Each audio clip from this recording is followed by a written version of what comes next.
We were 10 children, and I was the only one who had it, Mm. and nobody in the family had it. And people could not really understand what it was all about or what I meant when I said that I was in pain, because I could be there, would be playing, and then the next moment by evening, um, groaning in agony. Yeah. And there were times where I was told that it's because I was lazy and I was avoiding chores and things like that, because they couldn't get it. They don't understand the whole thing. So childhood was a bit difficult with the pain crisis were kind of like frequent. And but then most of the time it's kind of like I get it. I just have to endure it for the time that it had to happen. Luckily for me, it didn't go on too long. I'd usually be fine within a week. Sometimes it was like, I think for most time it was like 3 days. So it's kind of like, yeah, it happens, you deal with it, and then you get on with life, and then you keep going, sort of thing. Um, Sometimes they felt like, oh, you are in pain because you did not take your medicine as you should. But obviously, it was just the folic acid. There was no painkillers. It's like the multivitamins just to get you going. That doesn't mean that you're not gonna have the pains coming in. So Mm. because there was like very little knowledge about it, nobody understood me. Nobody, I know one of my brothers never believed me, Um, until he grew up. And then later yeah, recently he looked at me and said, "You are such a resilient person. I thought you should have died when you were like a little child. Like you could have died, yeah. out of all of that." Yeah. But then, yeah, that's kind of it. And when I got to, and another thing was like, when I was about 16 years old, then I came, was it 16? Before I was 16, I came to Ghana. My parents had moved back to Ghana, so I came and joined them to Ghana. And that's when I started seeing doctors properly. Mm. And whenever I went they would ask me to do the test again, and then I did it, and then the results would come. And every time it's like they stand there, look at you in the face, and tell your parents or tell you in the face, you know what? You're not gonna live past 18.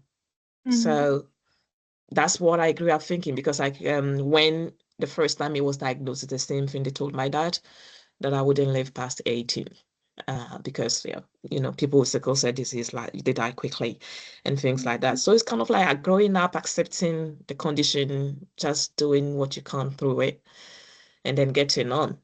Um, yeah. So when I was about 16, then it's kind of like I became more of a religious person, and I embraced faith. And then there were some passages in the Bible. I'm a Christian, and there were some passages in the Bible that really encouraged me, and Mm. that made my outlook about life really change in those days. And that's when I said to myself, I'm not gonna die when I'm 18. I am Mm. going to live to declare the goodness of the Lord, and then that's it. So yeah, I started, kind of like change my mindset more to a positive note, and then took a day at a time. I felt like, God had me here for a reason. I was here for a purpose, and I was just gonna go through it. And I am not defined by the condition I lived with. And I did not want to be associated with the condition I had. So I'm just gonna sail on and then live my life. And from then I also noticed that my health had improved. I was not having the pain crisis as frequently as I used to have them. They Mm. totally reduced. Things got better, life, like, quality of life got better, and everything got better. And then, yeah, it's kind of like improved since then, really. Yeah, that's been so lovely to hear. And I feel like Mm. you answered my second question, which was about, were there any key moments or experiences that shaped your outlook? And I think from Mm, your answer, it was clear that it's faith that, yeah, changed your mindset and made it positive. And, that's so lovely definitely. to hear. Um, Definitely. Yeah. yeah. Is there any other things that you think were key moments or experiences that shaped how you looked at the condition? Did you maybe have any friends, or I know you mentioned no one in the family had it, but did you have someone to look up to who had sickle cell, who'd been through the same thing, or was it all just faith?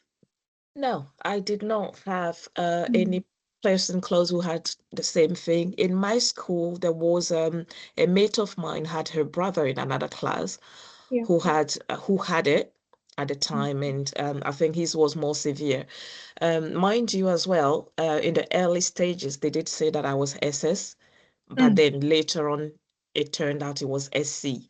And I Um, was later told that it's because at the time the machines could not really detect, like um the accurate ones. mm. So it's kind of like if you had it, then you were SS. And because possibly because I was having the crisis as well, Yeah. so they might have thought, okay, this is it. But then later on, it turned out to be that I was a SC. Mm. Okay. So there was not anybody for me to look up to. It's kind of Yeah. like everybody comes in and then tells you what they feel it is.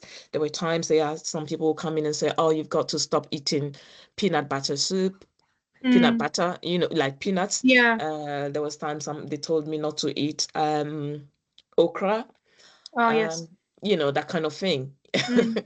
Exactly. But so those were the moments. But then, no, aside that, I wasn't very close to my maternal side because my parents were divorced and I was living with a stepmom, and my Mm. mom was not in the picture. But I know that her side, she had some siblings who were SS, but then they all Mhm. passed away.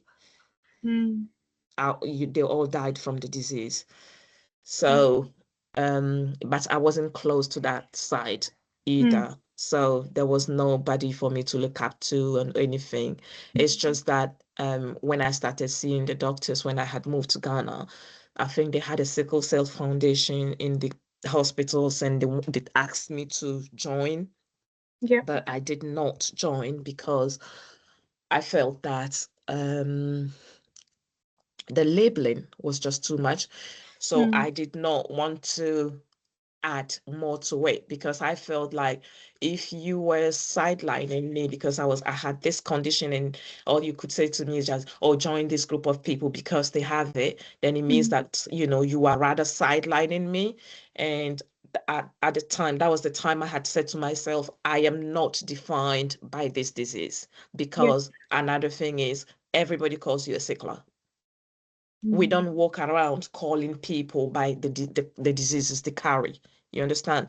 It's just a Yeah. condition I'm suffering from, and I feel it's very offensive. Anybody looking at me and calling me a sickler, right? So I will not identify myself as one. I don't want to be part of a group where I'm labeled as a sickler because I suffer from a condition. I will live my life, and then this disease is not gonna define me. So that was it. Yeah. Yeah. Mm, Yeah, no, that sounds like a very difficult journey that you went through, and I'm so glad that you found faith, and that helped you to shape your outlook to be more positive. So it was lovely to hear that from you. mm. And following up from your comment, I know you said that lots of the doctors were mentioning to you and your parents that you wouldn't be able to live past the age of 18. Yeah. And a lot of this project is, aging well with sickle cell. So we Yeah. want to see how patients age well, what that means to them, and what's helped them. So, were there any particular things that you noticed that helped you maintain your well-being as you've gotten older? Yeah, I think that I had to learn to live with my condition. And one thing I think I had to learn what are the triggers, what brings me the pains, right? And then how do I get better with this thing? How do I have a normal life with this thing? So I knew that I had to hydrate all the time. I didn't like drinking initially. So it's something I had to take on seriously. Try to drink more and drink more, just, drink more, eat loads of vegetables for me. That was one thing I had to consciously do. And then also, I think the most of it was really my mindset. So mindset plus a bit of lifestyle change. And then I feel like I've been lucky. Maybe I've been the faith has helped me. My belief in God has helped me. And, I believed in the power that God can heal me with it, or God can make life better for me. So I've lived with that mindset. So possibly it has helped because honestly, I've not had so many difficult conditions like a lot of other people. So yeah, these are things that That's helped. yeah, that's Yeah. so lovely to hear. And these are the things that you've mentioned. They've been mentioned before by other patients like yourselves, Mm, and it's lovely to hear that you've been able to realize what are the things that are good for you, what causes, you know, yeah. doesn't cause triggers, what causes you to be well. Yeah. So it's really good that you found that. Yeah. Yeah. And just picking up from your comment as well about, seeing doctors and everyone has different opinions and tells you different things. Mm. I suppose what's really interesting for us to know is whether, like, what would you like clinicians or healthcare professionals to understand about aging well with sickle cell? Um, I think the one thing I need to mention is that at the time as well, Mm, whenever I went to a doctor and then I start speaking about my condition, it's kind of like, shush, you dare not. You understand? I've had doctors ask me, are you a medical doctor? If you know about your condition so much, what are you doing here? mm, Right? That was in Africa those mm, days. Right. So the first time I came to the UK, I came to settle in the UK in 2016. And then I think a year later, I had a pain crisis and I went to North Middlesex Hospital. And then that's when the doctors, they kept me there overnight. And mm, then they wanted me to see the doctors before I went home. And when the doctor came and he said, how come we don't know you? Have you just arrived in the country? And I said, no. And he's like, how long have you been here? And I said, about a year. And he was like, really? And we don't know you? I mean, like, you're not a patient here. We don't know you. How do you manage, your condition? That was the first person who has asked me, how do you manage it? You get it? So for me, it's like another thing that's two things as well that make the condition worse for us is cold weather or extreme weather when it's very cold or very hot, and then also stress. So I I take the time to make sure that I do not get to the extremes of these. I'm currently working full time. I'm a single mom. I have a child. So childcare, full-time work, everything is a lot packed. However, I have to manage myself in such a way that I listen to my body. When I feel like I'm stressed or I'm tired, I need a break immediately. Then I rest and then I can keep going. But if I do not pay attention to that, then I'm very certain that I'm calling for a pain crisis of some sort. So these are the things, you know, I need to really pay attention to, as well as also these are the things I need to tell people at my uh, workplace, for instance. I have explained to them, this is the condition I suffer from. This is how it affects me. This is what brings it about. These are the kind of conditions I need, and then they understand. But when it's always coming from another side, because I remember there were times when I was in Ghana that if I went to the doctor's office and I was not wearing a jumper in a 32 degrees Celsius or 34 degrees Celsius, mm, they go, why are you wearing something loose? I'm hot, I'm sweating. But the question is, oh, you're a sickle cell patient. You should be wrapped up. Okay. So this is the kind of things I was getting from there. Like I said, my condition has been better since, I got to know my triggers and then managing it. So I've not had too many hospital stays apart from the normal checkups. Okay. So sometimes um listen to the people, try to find out from them what they do. And maybe, and I feel as well like it's a condition, but it doesn't affect all of us the same way. It affects us differently. So everybody else may have something to say that, because like from in my case, for instance, I've heard stories of many other people, and I feel like they are having a really tough time than I am having. but they will be able to speak more of their condition that I'm able to do, even though we may suffer from the same things. Yeah. Yeah. So yeah, that could be something. I think there are Mm. certain varieties in between that could, yeah, make some difference to people. So taking the time to, talk to people like you're talking to me now, will help me also bring out something rather than always, because every time I go on a panel, for instance, I really avoid discussions about sickle cell because sometimes I feel like the person who is talking, you're not talking about me. You get it? Mm. you know, there was a lot about a couple of weeks ago at work. They did organize something, and there were two people. I think they are AS, and then they were giving a whole lecture about sickle cell. And then, to be honest, I left early because by the time, as they were going on, there were certain people on the call off. They told the group that when you have sickle cell disease, if your child is AS, is a carrier, you need to have a band on your arm. The doctors need to do this, they need to do that. But you see people were triggered by that because they have children who are AS. There is nothing going on with the children, but somebody is telling you that if your child is AS, your child risks this, he risks that, he risks this, he risks that. The people were immediately triggered and said, "Oh, the doctors are not doing enough. Why are they leaving that?" You could see actual panic. And Mm. these are the things that sometimes I don't think it helps. Yes, we are trying to educate, but I think let's be mindful how we do it. You Yeah. know, Yeah, no, yeah, that's really important, and thank you so much for mentioning that. mm, And yeah, I think what you said is really, really important for us because oftentimes what we see with sickle cell patients is yeah, that they know their condition much better yeah, than anyone else, much better than the doctors.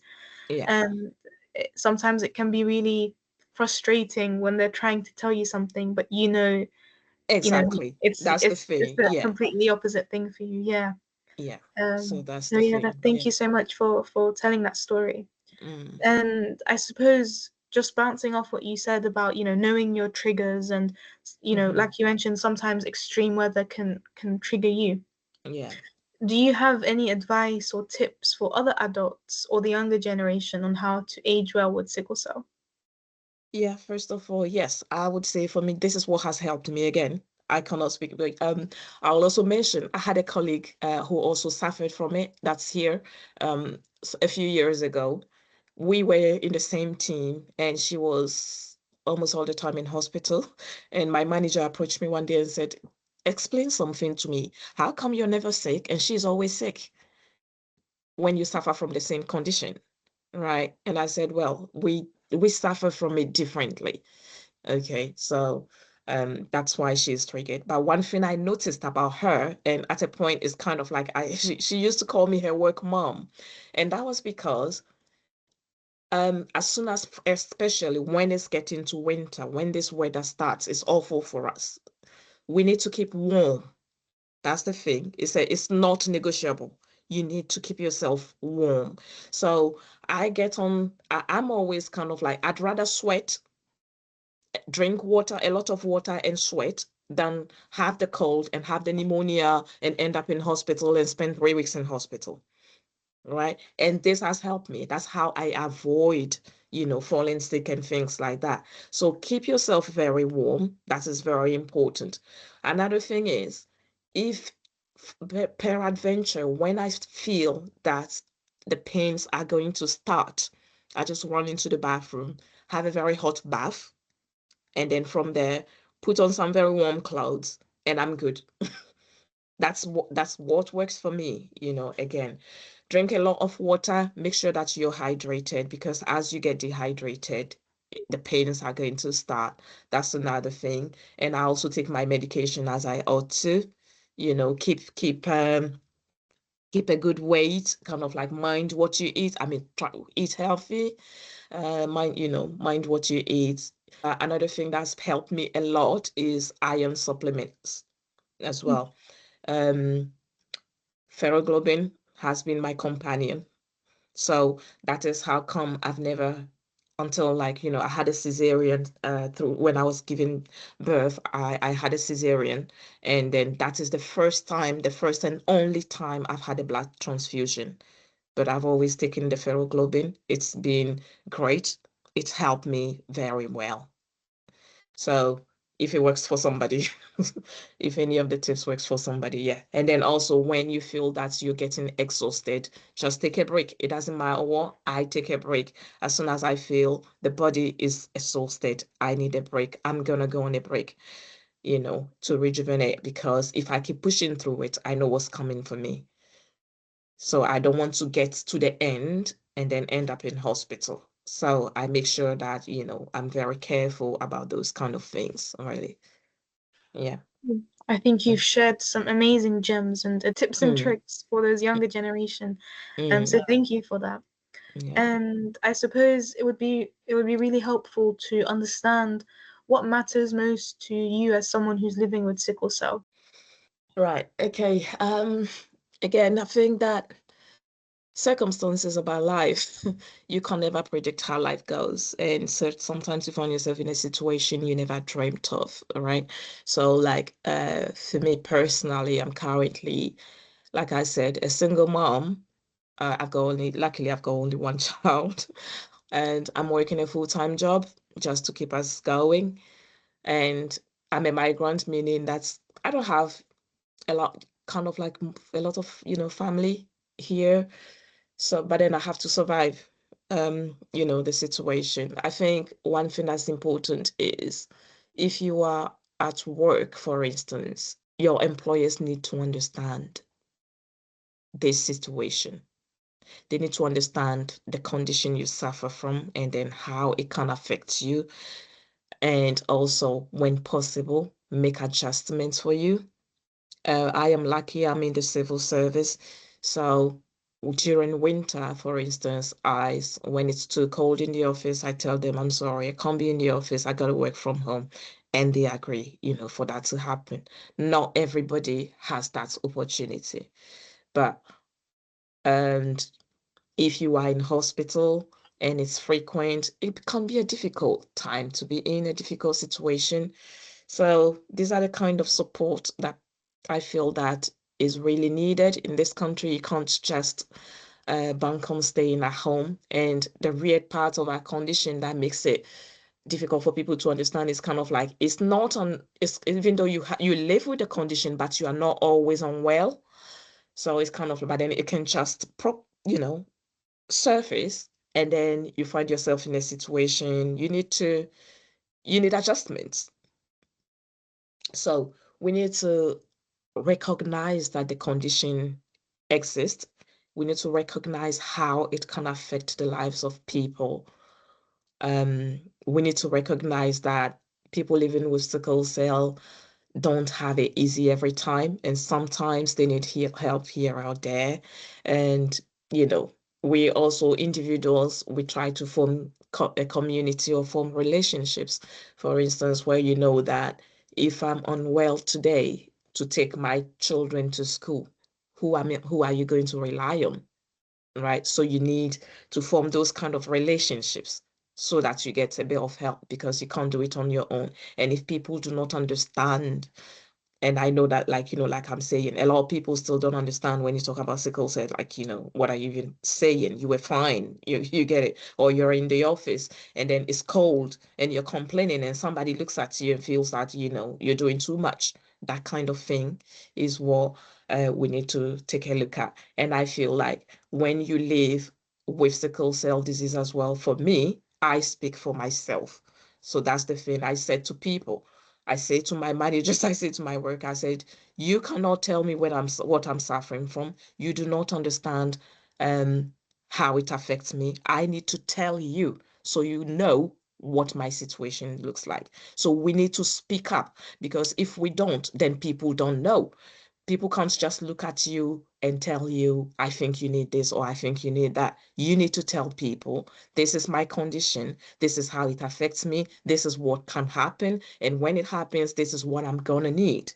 We need to have those, be, get the boldness to start having those kind of conversations. And I think personally for me, when I speak, they listen. So I feel like when you're able to do that, people start listening and then start to understand you.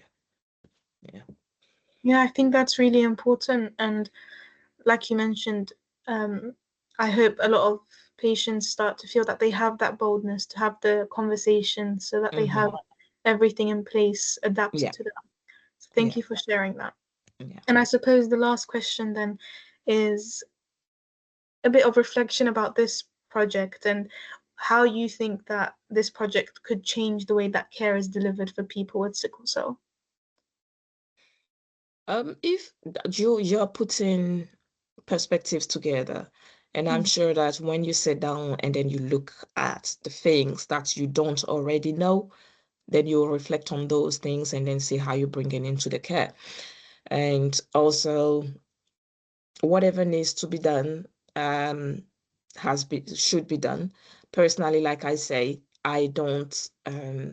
It's kind of like I'm in a better health place right now because even though I get my checks twice a year and I go to see the doctors and it's always just do the test and it's okay. Have you been well? Yeah, I've been well. So I've not really been in that situation where I am spending time in hospital and then I have to worry about who's gonna take care of my child and then what am I gonna do and that kind of thing. So the people who have been there or the people who are there will be able to tell you, a lot about that one. So obviously, I think it's good to speak to people and let them share, and we learn from each other as well. I've heard stories from other people, for instance, on the team the other day where they say somebody, her brother has got married to somebody with sickle cell, and now they have kids, and the woman spends like 3 weeks in hospital, and the man cannot go to work, and it's affecting his life, generally. And then their mother is now upset because she feels like her son is losing his life over somebody. So it's kind of a difficult situation to be in. I understand the places in. It's a very difficult situation. Um, but yeah, I think these are the times where we have to start talking about what kind of care do we add to what we already have, kind of thing, so that we cover the people who are suffering from the condition when they are in the worst places. So I think it's a good initiative you've taken, and I believe that you're going to put it to very good use and then help a lot of people. So yeah, Yeah, we hope yeah, so. Thank you so much. yeah, Well, I guess that was the last question for the day, so I just wanted to take time to thank you for sharing your story and your experiences with me. yeah. And I really appreciate your openness and your honesty. And it's honestly these conversations that help us understand what aging well with sickle cell truly means. Hmm. And we hope that we can shape and use your experiences to reflect what people really need and adapt care to what it should be. Thank you Thank for the you. opportunity as well. Oh, thank you. No, it's So honestly, yeah, it's a pleasure to have spoken to you. So thank you for that. yeah, the yeah Um, the word I wanted was stigma. Yeah. Sigma. It's come just before the end. Yes, just before the end. You're welcome. Um, well, I won't keep you any longer. I hope you have a lovely rest of an Thank evening you and very night. much. Okay, thank you for your time. Okay, Thank you then. so much. All right. Okay. Bye. Bye.